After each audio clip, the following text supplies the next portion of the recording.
Hello and welcome to Paincast, Conversations on Pain and Physiotherapy. This podcast is brought to you by the Pain Science Division of the Canadian Physiotherapy Association. I'm Tiffany, a physiotherapy student at the University of Toronto. I have the honor to chat with Dr. Mike Landry. He is the past president of the Canadian Physiotherapy Association and the current president of World Physiotherapy. He is also a father of three, a professor and researcher, an entrepreneur, and has previously been heavily involved in global health and humanitarian efforts as a physiotherapist. What he has done in his career is truly impressive, and he is no less than a very accomplished individual. This episode is a little different from the usual Paincast episodes. In part one of our conversation, we chatted on topics from individual to societal changes we need to make. We chatted about why it is important to actively envision the future of physiotherapy and how changes can be made, but also tying that back to the individual physiotherapist level. In part two of our conversation, we chatted about physiotherapy from a global perspective. We talked about the work of World Physiotherapy and what does the profession of physiotherapy look like in different parts of the world. It was an intriguing and eye-opening chat that I had with him. Before we jump into this chat, as a reminder, Paincast brings together researchers, clinicians, students, and patients to facilitate discussions, knowledge translation, and critical thinking on topics about pain and physiotherapy. The views expressed in each episode are of individual guests, do not constitute medical advice, and do not represent the views of the Pain Science Division nor the Canadian Physiotherapy Association. Enjoy the chat. Hi, Mike. I'm so happy to have you on the podcast and really excited about the conversation today. How are you doing? Yeah, thanks, Tiffany. I'm great. And congratulations to you. I think you're on the last placement or internship of your formative years as a physiotherapist. So really a big congratulations to you, and just love the energy you bring to the table of not just a PT student, but a podcaster and, all kinds of dimensions to you. So congratulations I'm just going to keep watching where your career goes from here. And I'm definitely looking forward to the conversation here. Thank you for your kind words, Mike. And I mean, you too, the energy you bring and all that you do. And I'm sure we'll explore a lot more of that today. So to start us off, can you introduce our audience who you are, what you do, and what a typical week looks like for you? Yeah, sure. For everyone who's listening in, my name is Mike Landry. The first way I introduce myself is I'm a member of CPA and I'm a past president of the Canadian Physiotherapy Association. I've spent most of my career really doing many different things, as you know, Tiffany, but a common thread has always been the commitment and contributions to our professional bodies, our association. And I'm lucky enough to have, well, I shouldn't say luck. Luck is only a part of it, but I was pleased to have won the election for President of World Physiotherapy, making me the third Canadian ever. And so, I have a lot of different things I do. I'm currently, if you were to ask me, I'm sitting here. It's end of July. I'm in Toronto. I live in Durham, North Carolina. My wife and I and our kids moved to North Carolina about 13 years ago, but we're currently here on vacation in beautiful Scarborough. And, a common week for me, boy, I don't know. That's hard. It's, I'm just so fortunate, I think, in my professional and personal life. I think there's just so many different things that happen every day. But if I had to maybe give a little bit of a vista here, I would say, well, I have multiple hats. My primary academic appointment is in Norway at the Western Norway University of Applied Sciences. So that's sort of my academic appointment. And so mostly by distance in a hybrid model. But, there's the usual academic activities. Sort of hat number two is I'm an entrepreneur. So we have two startups, one based on education, the other really focusing in on bending the curve on cardiometabolic disease using technology. And then the third is this role of World Physiotherapy. So as a matter of fact, earlier today, I had a few conversations that might be interesting. One of them was with Allah, who's a dear friend of mine who lives in Gaza. I think he's about my vintage, so in mid-50s. We've sort of intersected paths across our careers. He too is an emergency responder, as I have been for many years. So we were having a pretty in-depth conversation today about the situation in Gaza.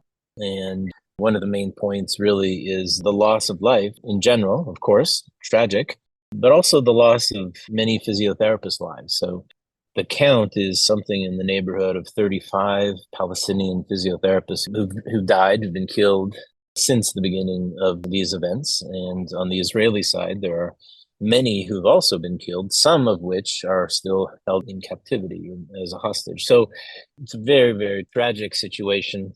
So we were, brainstorming a little bit of what we might be thinking of doing, or at least having a discussion about, as we have a World Physio Board meeting on Monday. So maybe I'll stop there, but that's a little bit of a common week for me. Maybe just the other thing, if you don't mind, I'll just keep going and stop me if you want here. But so my day generally starts at about 4 o'clock in the morning. And that's largely to do with these roles, just because of a time zone change. So, for instance, I'm up in the 4 o'clock getting on calls with people in Europe or in Asia so that it's still relatively daytime for them. So, yeah, I'm still, I feel I'm hitting the beach pretty hard all day long, and I love it. I love it. I find value in hard work. I find myself in hard work. I'm the youngest of 8 children from the Ottawa Valley, and all of us really were. My dad was a contractor, and we had a construction company. So, we defined ourselves by hard work. So, one of the things I've always held out, I tried to sort of hold out for myself and maybe model for my kids, is the value of hard work. That's great. Thinking where to go from here. Mike, you throw that curveball at me. Well, let me take you a little bit farther on the work thing. So I think I've been the president now for just over a year. The elections were last year in Dubai at our Congress. And, I've had just such a wonderful opportunity to meet and talk to people all over the world, including a lot of friends and colleagues in North America. And, they oftentimes, when you win an election, there's a fair amount of work that goes in before the election called campaigning. And so I had a really strong team with me of supporters, mostly from low and middle income countries, which is really where I find I get my base. I mean, I find one of the great determining values of World Physiotherapy is to create the tide that rises all the boats. In other words, the Canadian Physiotherapy Association, they do very well. And the American Physical Therapy Association does very well. They have, huge staff. So the value they draw from World Physiotherapy will be rather different than South Sudan or other places that are currently members or would like to be members into the future. So in campaigning, and after I won, there was a lot of, really great congratulatory emails and conversations and gin and tonics and everything else, I was so pleased to have won. But I kept reminding myself that it wasn't the first time I ran. My sort of journey along this pathway to leadership, or to, at least in our professional association, started a long time ago. I ran in 2011 against Marilyn Moffat, who was the incumbent, and lost. Those losses are not easy to take. You start questioning yourself and you start thinking, was it me? Is it something? Well, I think all of us can offer a little bit of time to, lick wounds and heal a little bit. You got to get right back on it. And I got back on it and ran for vice president 4 years later. But because of a very strange complexity in the voting system, I felt I had to step down from the election. And so that was attempt number 2 at the board of World Physiotherapy.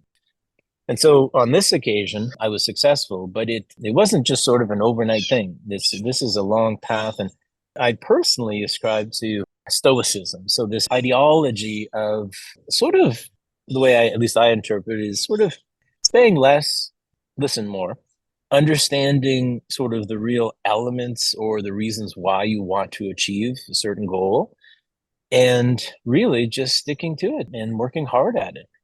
And I know for a fact that you and I haven't known each other for that long, but here we are on a Wednesday night. you just finished your internship and now we're doing this podcast, and we've been chatting all time zones and everything. So I mean, you're a really hard worker, and people notice these things. And I think if I could send a message out to that core of incoming soon to be graduate physiotherapists across Canada and across the world is, sometimes you just got to work real hard. We don't always get the work-life balance perfect. In fact, the way I've always looked at it is my work-life balance was I worked my butt off for the first 20 years of my career, leaving aside all kinds of personal priorities in order to achieve. And now I sort of, try to prioritize my personal life a little bit more. So there's so many challenges out there. And so just a little plug for real dedication, real hard work. I told you a story a little while ago when I was really young in my own career. I would try to impress my seniors, and I'd try to impress my clinic directors. So I'd go into the clinic, to start my work just as a staff physiotherapist, like on let's say a Tuesday morning. I'd leave Wednesday night. I would work through the night, no patients, but I would bust it. I'd be working hard because I wanted people to know that I was going to be there and they could count on me. So I've tried to bring this ethic of hard work. By the way, I'm not suggesting anyone do that. In fact, right now it would be kind of probably illegal in a lot of scenarios to try to pull that off. But you'll get the sense of why I'm saying it, right? It's really this aspirational and the value you get from working really hard. And so I wish you and all of the cohorts who are graduating that spirit of really hard work as we push into the future. Because as an example, like we look across Canada right now, this whole idea that we have a primary care and physician shortage. Maybe, I don't know. I know the outcome is that 2 or 3 million Canadians are not attached to a primary care provider. And I mean, no disrespect whatsoever to physicians. That primary care provider doesn't need to be a physician. If you look at other health systems around the world, nurse practitioners, our primary care practitioners, physiotherapists, us, have demonstrated our value at primary care level. But the conversation, the political conversation is always around, well, how do we create more physicians? How do we incentivize them to go to northern Manitoba or in Kapuskasing, Ontario? Whereas maybe we need to shift the equation. Maybe we need to be thinking, well, maybe it should be physiotherapists. Maybe it should be those other providers who are desperately interested and wanting to work hard to get those positions. So I think in doing so, we're not going to, let's say, Tiffany, for example, if we physiotherapists wanted to be those primary care providers or live in that space at that interface, we're going to have to give up this idea of we work 5 days a week, 9 to 5. And I'm not saying all of us do that, but we now need to shift to a 24/7 profession. There's technology that allows us to do this. There's all kinds of ways in which we can demonstrate our value to the greater society and then capture those opportunities. But anyway, let me stop and see what you think of that. What do you think of that? I mean, I'd be interested in what you have to say. I think there are two things that, may need a little more discussion on. So first of all, both of us are someone who has, I presume, a lot of passion in the things that we're doing. And we sort of have a vision of a little bit of what the world wants to be like. How do we want to shape the world, right? So that kind of drives hard work, but that's not necessarily the case for many people. Many people are happy with living, I guess, a little life, and which means that hard work isn't necessarily a priority for them.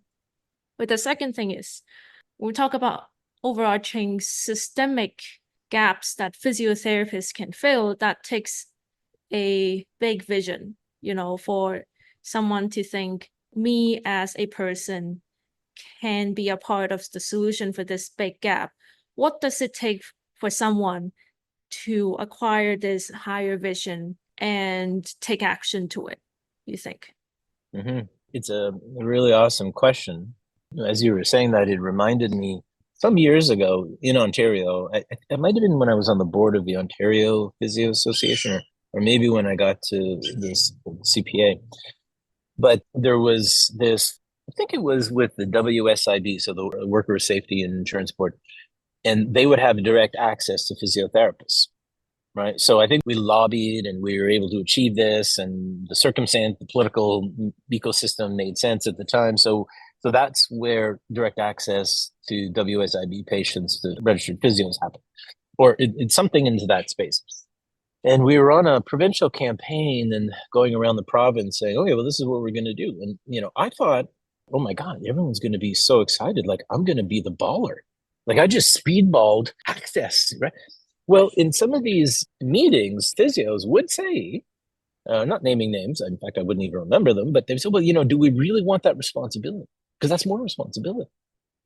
And so that was a very important lesson to me at the time, one of leadership, but we all were on this innovation curve. Some of us, as an example, I don't know if you are, and I'm not the early adopter, but when there's a new iPhone coming out, I feel I should get that. Like I'm like, I think I need that, right? So I'm on the early adopter of technology, and yet people I know are on the other side of adoption, which is the only reason why they have a cell phone is because you can't buy a rotary dial anymore, right? So they're like the laggards. There's actually science in this. This is the curve of innovation and adaptation. Anyway, so some people are more willing and others not so much. And that's fine. I think we just have to know who we are and then just sort of think about how as a profession are we going to grow and are we going to move? Now, maybe let me bring in another concept here. So I do research in the area of artificial intelligence in education, as well as exercise prescription for cardiometabolic disease. Anyway, AI and machine learning and all its derivatives is likely to be the concrete fist that's going to smash the soft chin of two industries. One of them is healthcare, and the other one is education. In education and healthcare, we have not innovated very much at all. If we could all just be honest about this, I think this would be a good starting point. We've made progress. There's more research than ever, and yes. But if we compared ourselves to, for instance, pick an industry, retail, automotive manufacturing, electric cars, we have made some changes and some movement, but not anywhere close to what energy or transport or whatever other industries have done. So we in healthcare and in education are ripe for complete disruption of how we do things. So I say that as background because I think if we in physiotherapy don't start crafting our future, others are going to craft it for us. In other words, we need to take control of what we want to see for the future. Otherwise, others are going to force us into it. Now, another point, maybe related point here, is that, and it actually has applicability to World Physio here as well, we are embarking on a visioning of the future strategy. Because I think if you look at even just, again, technology change in the last 6 months, or go back into history, like since the end of the pandemic, there's so many opportunities, so many new engagement areas. One interesting point, and just by the way, my PhD is in health policy and political science. So my area of research is not clinical. It's really political science and policy and technology. So if you just look at the stock markets, and in particular in the US, there's one company called NVIDIA. They are one of the prime software, the chip manufacturers that drive artificial intelligence around the world. The company, NVIDIA, one company, 90 miles south of San Francisco, is worth more than the entire Canadian economy, like the entire country, one company. So this company, 5-10 years ago, they were manufacturing chips for gamers, like gaming, like all kinds of video games. So even if we all took a little step back and looked at the vista of where are all the industries going, they're going in innovation. They're going into new areas. And I'm not saying we should give up, like our therapeutic touch or, our ability to interact personally with a person. But I think there's ways that we can adopt for the future while maintaining some of the strengths in the history that we've created, because I believe very strongly in what we do as physiotherapists. The vast majority of you graduating this year, and many of us, could have chosen other career trajectories and pathways and professions. But we chose physiotherapy for a reason, whether we were called to it or it just made sense to us at the time. But I don't think the skills And the technology that got us here is going to get us to the future. I think we need a new set of skills, a new set of ideas. And I'll put a little plug. During the pandemic, I was a little critical of the Canadian Physiotherapy Association, but I'll be honest, I think they're doing really wonderful work now. I think they've come around some of the work from the staff level and the board of directors. Allison is doing a great job. Like, there's a lot of reasons why we should be really proud of where we're going. There's a lot more work to do, but we should be really proud of where we're going. We're talking about the importance of innovation and the consequences of not envisioning the future being the future will do it for us or something else will do it for us. I'm curious if you can elaborate a little bit more on that and maybe if there's an example in history. Yeah. Let me, if I can, bring in a concept, a political theory here, which is called, I may have mentioned it for those of you who are in Vancouver, I mentioned it during my talk there recently, but it's called sunk cost fallacy. Sunk cost fallacy. 3 words. And the best example of what sunk cost fallacy is might be Kodak, the camera company. If all of us, again, certainly in my vintage, were to go backwards in time to the 1980s, 90s, and early 2000s, you would bring your film to be developed at a place and you would take a picture. I know the millennials and after are going to be shocked to hear this, but you would take a picture. You wouldn't know if it turned out until you got it developed. So, there was a week in there or, there was all kinds of things. So this Kodak company were making incredible amount of money on both cameras and the film, right? So now don't hold me to this, but at some point in the 90s, in the 2000s or after, they purchased one of the intellectual property rights or the patents for digital photography. So Kodak had the paper that would have allowed them to go digital. And what they did is they took that patent and they put it away because they were making so much money in the area of film development that they didn't see the need to innovate or to restructure or to, see the future. They were blinded. They were doing very well, so why change? And now there is no more Kodak company. They've gone bankrupt, and they used to be based in Rochester, New York, but now Rochester is a very different place. Another example would be Blockbusters. Maybe even you, when you're a really young kid, Tiffany, we all would go like Friday night, you go to Blockbusters and you kind of pick your DVD or you pick your VHS, that's a little old, and you go watch it. And well, Blockbusters failed to see the value of home streaming on the internet. And so Blockbusters, who used to go get gangbusters in terms of their revenues, did not feel they needed to change. They were doing just fine. Yet now I think there's actually one more Blockbusters, like a museum somewhere in the United States, like Missouri. But they just failed to see. So the idea of sunk cost fallacy means that when you're so invested in one technology, it takes like a seismic shift for that group, that person, that profession to redirect and go in a new area. Tiffany, I feel we in physiotherapy, this is our turning point.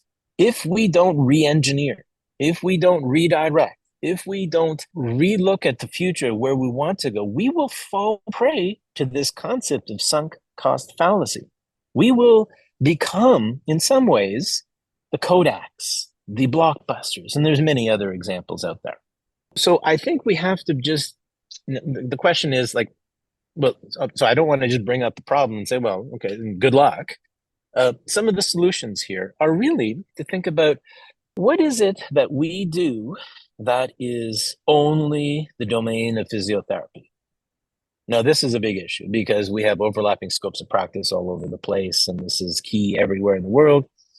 So we can start looking at what is it that we don't need to do as physiotherapists in order to focus our attention, energies, and strategy on something else.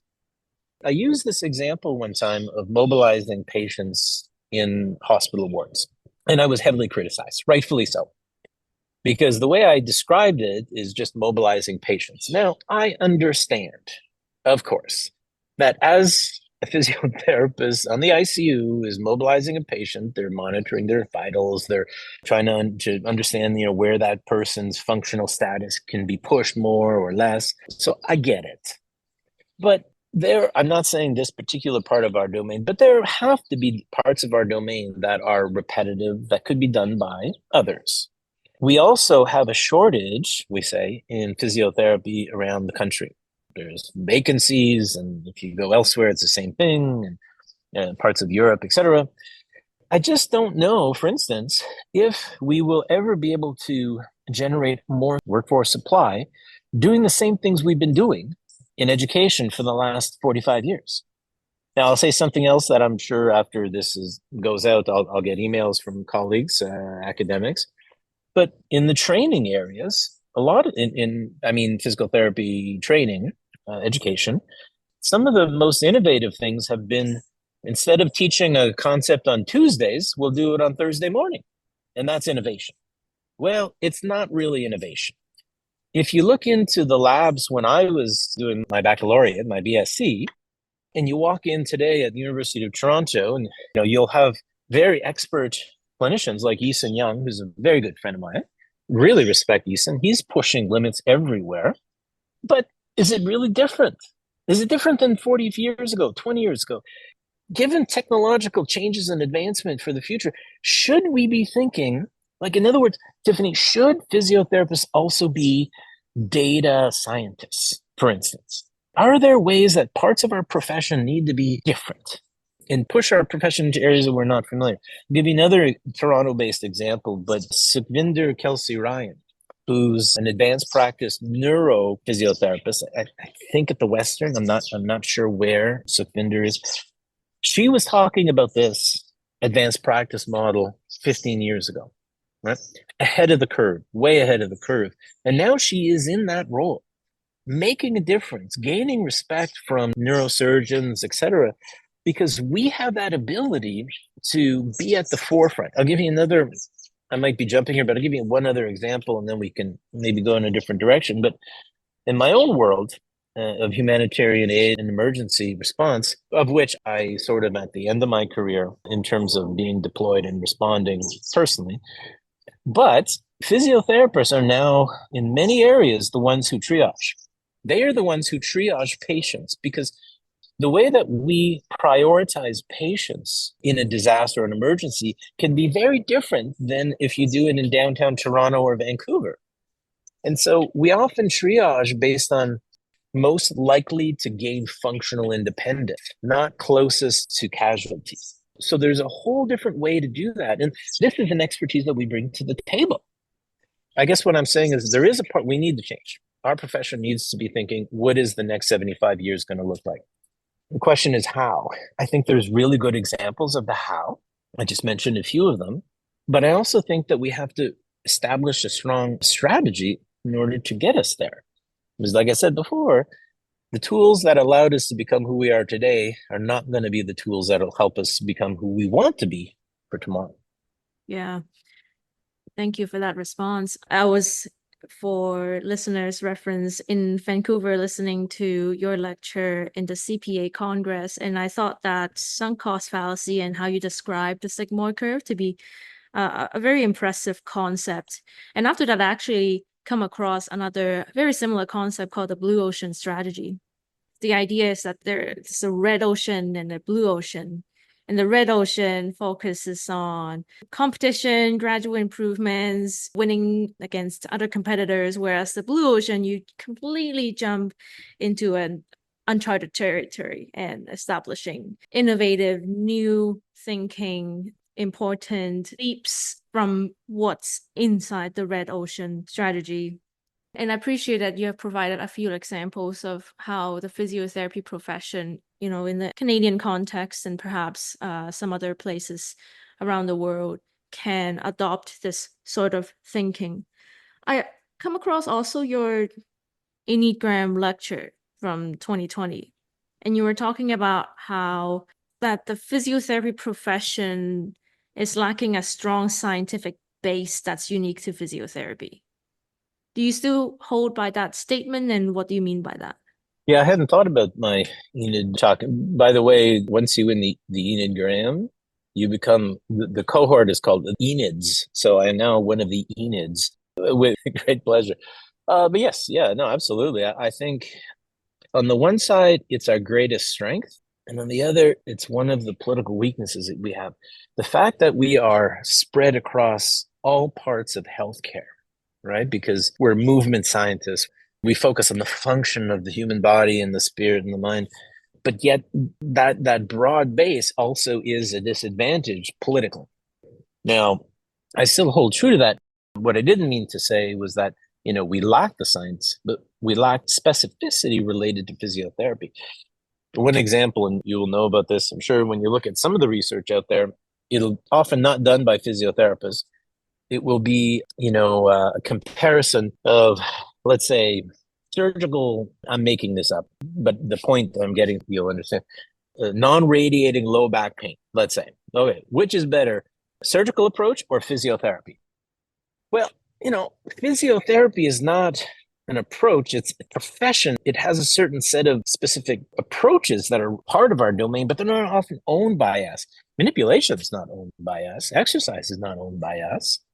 There's all of these approaches that we have, we often say is physiotherapy, but it's not, at least in my view. And so I think, as I mentioned in Enid Graham, is that we need to start owning things. We need to start owning certain parts of what we do, and maybe other parts we just get rid of. We say, hey, we're going to give it to the world. One of my great friends and people I really respect in our profession is called Dave Nichols. Dave Nichols. He's British, lives in New Zealand, and is certainly one of the most disruptive thinkers out there. Some of his works include The End of Physiotherapy, quote unquote. Clarification, he didn't say the end of physiotherapists, he named it the end of physiotherapy. And another work called Physiotherapy Otherwise. And what he does is he challenges us to think about who we are. What is it specific about physiotherapy? We often, we focus, for instance, on our techniques, manipulation, manual therapy, etc. Well, that's a technique, it's not an approach. And so what Dave challenges us to do is to reconsider who we are and who we want to be in the future. The reason why we are who we are today is, if we go back 100 years, for instance, the Canadian Physiotherapy Association is over 100 years old now. And in fact, most of the founding organizations inside of World Physiotherapy, South Africa, the United States, all of us have now sort of passed the crescendo here of the 100 years. So 100 years ago, small decisions were made that changed our path. It's called path dependency. So, these decisions to be in the medical system, these decisions to be allied, now independent, they all made sense at the time, but they helped, let's say, structure our DNA of the present. And what I'm saying is we need to challenge ourselves in order to change the telomeres, to change really what our DNA might be, not to give up everything, but maybe think about what do we want to be in the future. For instance, should we be more of a consulting profession? Little side note here again, I just attended the IFOMT 50th anniversary. The IFOMT is the International Federation of formerly Orthopedic and Manipulative Therapy. They changed their name to Musculoskeletal and Orthopedics to be a little bit more broad. And I was absolutely blown away by the number of talks that were related to sort of the outside of the medical model, but a real approach to psychosocial, where, cognitive therapy for people presenting with low back pain, maybe restricting intervention until the patient is ready for manipulative therapy in order to improve. So even IFOMT, which, and actually one of our fellow Canadians, Paulo Sanzo from Thunder Bay, is now the president of IFOMT. So congratulations to Paulo. But even people like Paulo, who were very structured in the IFOMT and the manipulative, are now thinking much more broadly. So I think that's an example of moving forward. That's a group of folks who were, I would say, probably some of the most kind of narrow, manipulative therapy is what we need to be doing to really starting to broaden themselves. So I guess, Tiffany, What I'm saying is I don't have the answer, but we need to have that conversation. We need to have it in Canada. We need to have it across the world, because I really believe once we figure out what we want to achieve, there's nothing that's going to stop us. We have gale force winds at our back. Physiotherapists, that is. We have increasing amounts of chronic disease globally. Number one reason why people consult emergency rooms is musculoskeletal related. All of these things that exist and that are the change in the patterns of health can be changed with our intervention. I call them rehabilitation sensitive conditions. So with rehabilitation, we know that you can save money long term. We know the patient gets better. We know the patient can return back to their activities of daily living, which is really what our whole profession is about. So I really think we can achieve something very important. If I were just to contrast that idea of gale force winds on our back, if we were to look at other professions, health-related professions or subcategories of professions, forgive me, but radiologists might be one of them, their world is about to be significant. It already has been, but it's about to be significantly changed with artificial intelligence and imaging. And so that's not to say that they're going away. It's to say that they need to change. And as I look around, I think they are really looking at patterns of change and moving into, for instance, functional diagnoses, imaging. They're getting more involved, I think, in ultrasound diagnosis on the fields, et cetera, which is sort of part of our scope as well. So as others start to change, it's going to require us to change. If we stay the same, I'm not sure we'll be happy with our outcome. I think that's excellent. Going back to the concept, there is a range of people, from the early adopters to the opposite end of it. They are hopping onto something only because now they have to, and otherwise they cannot exist. There's naturally a range of these people. Actually, I was at a panel, fortunate enough, part of our curriculum, there is a option to learn about entrepreneurship. And one thing I heard from Adam Brown, the founder of Cornerstone Physiotherapy, he says, the 9 biggest chronic disease affecting Western society is preventable. Mhm. And physiotherapists are best suited to do that. And I thought that's just an excellent example of what we're talking about, envisioning, a new role we can play in society. What do we want to be like? Can I just riff a little bit on that point? Because I think this is a really important one. I agree. Cardiac disease, cardiometabolic, diabetes, you could go up and down, low back pain. Now, when you think about prevention, though, there's, as you know, there's multiple levels. There's primary prevention. So back in my day, that would be being screened for scoliosis in middle school, right? And there's those things. So I think for us in physiotherapy, this is another important, TSN turning point, if you will, because do we really want to be involved in primary prevention, which is before the diagnosis happens? Or do we want to be the experts once the red flags have been raised to say that that patient has a certain percent likelihood of developing diabetes or congestive heart failure or whatever? So there's many different parts. For instance, there are many physios who work in primary prevention in YMCAs around the world, way up north in Moosonee. This is a requirement because there's no one else. So it's also what kind of density of resources, what role would we play there? And this is where we could be like the shortstop. We could be playing second and third base and, running into the field. But in highly densely populated areas, maybe a different model is required. Maybe we, as physios, as clinicians, are more involved in the post-diagnosis or post-identification of a condition. Because I'll just be honest, well, in the States, they're trained at the DPT level, so that's 4 years plus 3. In Canada, we're still 3 or 4 plus the 2 for masters, and other countries have other levels as well. But that's a significant amount of expertise. And I'm not saying that that's not applicable at the primary care level, but there are many others who are very good at primary prevention. We're very good once that diagnosis has been made. So maybe it's time to do what we would call an entrepreneurship or create a segmental view of the approach. So what segment or what part of that continuum of prevention do we want? I apologize for interrupting you, but I just wanted to interject. No, absolutely. I agree with that. It's important to talk about the different levels of prevention because not everyone would aware.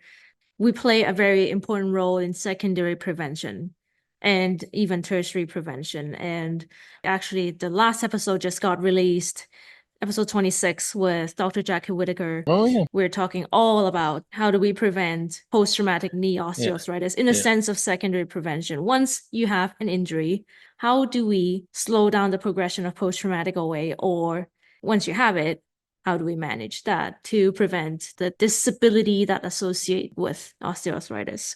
Yeah, Jackie's amazing. She has such a wealth in that particular area, and we would all be better by listening to things that she has to say.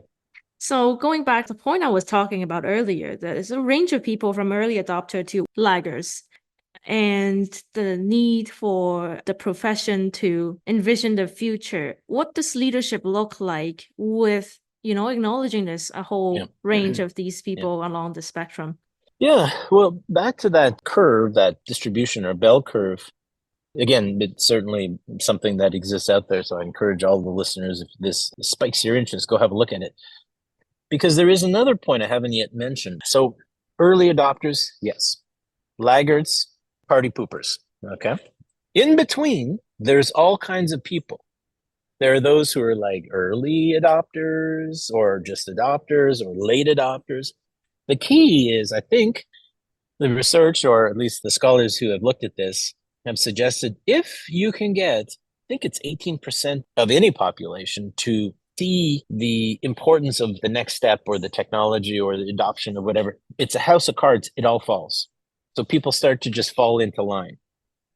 So really, if we want to usher in a new era, I think we have to be thinking, okay, well, can we get support from a certain amount? And somewhere in my mind, anyway, around 20% of a population, if you can get them to agree to, oh, well, this is maybe a direction we should consider, then there is a momentum that gets created. And so it moves in that direction. Now, the other question you asked, though, is more of the existential how, right? I still believe that change happens at the individual level. You can create change at the top or at the macro level and say, okay, people, this is where we're going. But we've seen enough of that, I think, in our worlds. And maybe it's now time to say, well, once we have a groundswell, and I can't not think of people like Sukhvinder Kelsey Ryan. I can't stop thinking about François Desmeules in Montreal, who was really pushing that advanced practice role, really just moving forward. And there are those in my own field of humanitarianism who are really pushing. Phil Shepherd, another great Canadian and former president of the Global Health Division, who are pushing the envelope. And it doesn't mean that everyone has to go up against that envelope, but we need those innovators who are going to go there and have the courage to really push.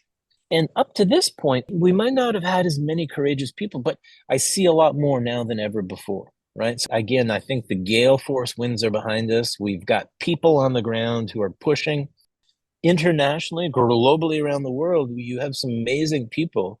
I'll tell you a story in a moment here, but people who don't have access to a lot of the resources we may or may not have, or certainly not as many resources as we do in Canada, who are making change. They're pushing too. In fact, I think the rate of growth, if you look at low and middle income countries in the profession, is much faster. Again, a rate of growth, not ultimate outcome, but rate of growth is happening at a much faster rate. So I'll tell you an example. So I was in Peru not too long ago for the South American region meeting of World Physiotherapy. And I'm always interested in earning potential, salaries of people. Just because I think we should talk about money. Tiffany, I think we should talk about money. I think we don't get paid enough in physiotherapy. I think physicians probably get paid at a higher rate than we do, given our skill. So I think we need to bring money to the table again. And so in South America, you wouldn't expect the same rate, the same salaries, but we had a delegation from Venezuela who were there. And when it got to her, here's somebody who's really pushing the profession, almost paying her own way to these meetings. And I asked her, what would you say the average salary of a PT would be in Venezuela? She said $10 US a month. $10 US. Venezuela, is, like many countries, is in a tailspin, has been for many years, in my opinion. So, but even at that grinding poverty, she somehow reaches a level and brings with her people and really is pushing the profession in her own way. So the only thing I can pray and hope for is that around the world, we all take those lessons from her and we say, what can I do today? Not to limit my responsibility, but what can I do today to expand my responsibility? How do we get to a point where all physiotherapists wake up in the morning, look in the mirror, and say, what am I going to do today that's going to push the limit, not the other way around? And I say that knowing full well I am, and there's many other aspects here. I'm a male. I've had privilege. There's all kinds of reasons why what I just said has a challenge to it. But enough of the excuses. It's time for us all to be on the same side. Let's go. Let's wake up in the morning. Let's work hard, and let's look in the mirror and say, what am I going to do today? Even if it's a small little thing, what am I going to do today to make it better for all of us around the world? Because a floating tide rises all boats, Tiffany. Mm-hmm. So we're going back to the topic of the importance for individuals to think a little bit beyond themselves and value hard work and resilience, right? Now, curious to hear from you, because with conversations with different people, I'll try to understand, what does a career in physiotherapy look like 5, 10, 15, 20 years and so on. So I feel like for a new grad in the first 10, 15 years, you're really focusing on improving in your physiotherapy skills and expertise, knowledge, etc. Mm-hmm. After 15 years, some people look to get into clinic ownership, clinic director, teaching, etc. So for a regular physiotherapist perspective, moving along their career trajectory, how does this thinking of today, what can I do, let's say, to make the world a better place, how does that apply differently? Yeah, a brilliant question. Let me try and approach an answer here, which is a little more unusual for me. And I'm going to venture into an area where I am certainly no expert. But what we need to do to accomplish the scenario you just described, and maybe I hinted at, of pushing the future, is we have to start taking care of each other. And by that, I mean, I'm asking all physiotherapists to work hard. And by hard, I mean, once you graduate, you should be in the 60 to 80 hours a week. If it's not working at the clinic, you got to be focused on your profession and your own growth. I'm not saying volunteer always, but I'm saying, how do you spend those early years in your life to establish yourself so that you can become a Jeremy Lewis? You can become, really high achieving people out there, right? And that's what I think we need to do. But some of the most important decisions you, Tiffany, and all of you new graduates and you'll make is, who will you select as your partner in life? Now, I've learned the hard way that we can all work hard, but you can only work hard if you have love in your life, if you feel respected in your life, if you feel you have a connection to something greater than yourself.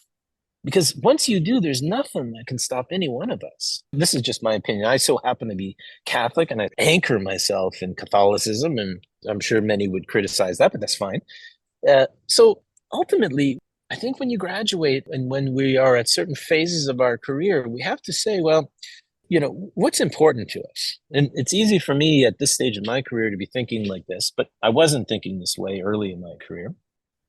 In my opinion, to go out there and try to fight the world alone, individually, like as a one person unit, to do that alone, try to fight the world and beat the world alone will never happen. And you have to surround yourself with people who you are supported by. And then that 80 hours a week doesn't feel like 80 hours a week.